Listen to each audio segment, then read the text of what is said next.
ఆలూరు నియోజకవర్గం దేవనకొండ మండల పరిధిలో టీడీపీ, జనసేన, బీజేపీ కూటమి అభ్యర్థి వీరభద్రగౌడ్ ఎన్నికలలో ప్రచారంలో భాగంగా గద్దెరాళ్ల మారమ్మ అవ్వను దర్శించుకొని ఎన్నికల ప్రచారం మొదలుపెట్టారు.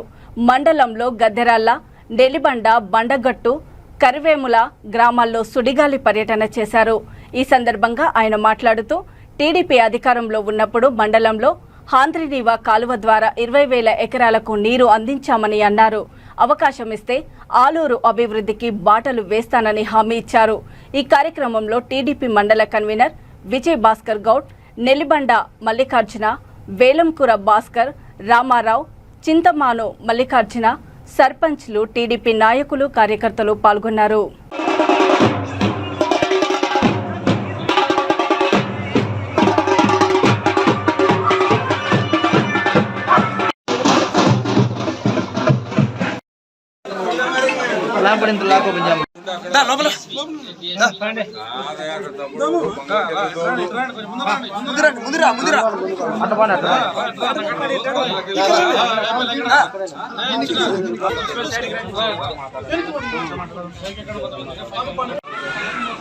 సాధారణంగా ఆహ్వానిస్తున్నాం.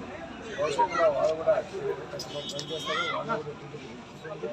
ఇలాగే ఈరోజు వైసీపీ గతంలో ప్రభుత్వం పనులు చేయలేదు, అభివృద్ధి పనులు చేయలేక వీళ్ళంతా కూడా ఈరోజు మన ప్రభుత్వంలోకి వచ్చారు. గతంలోనే చూసాం, మంత్రి గారు కూడా వైసీపీ ప్రభుత్వం నుంచే వచ్చారు. వాళ్ళ మంత్రి గారికి ఏ పనులు లేక అవకాశం ఇవ్వలేదు, అందరికీ తెలుసు. ఎందుకంటే గతంలో మంత్రి గారు ఉండి కూడా చేయలేని పనులు చేయలేదు. ఆ పనులు ఎందుకు చేయలేదని ఒక బీసీ అని చెప్పి పనులు ఇవ్వలేదు.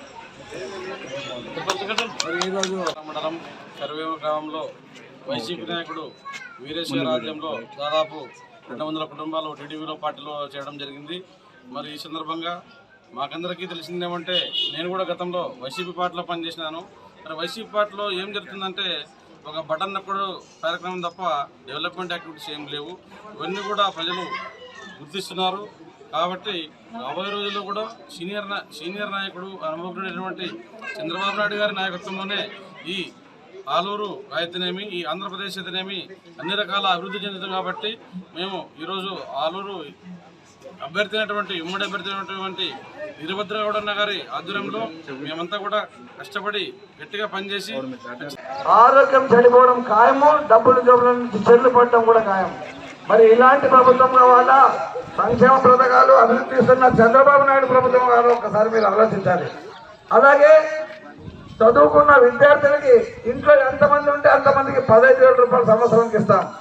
అదే విధంగా ప్రతి మహిళలకు 18 ఏళ్ళు నిండిన మహిళకు 50 ఏళ్ల వరకు ఉండే మహిళకు 1,500 రూపాయలు నెలకి ఇస్తున్నాం. అంటే దాదాపు 18,000 రూపాయలు సంవత్సరానికి ఇస్తున్నాం.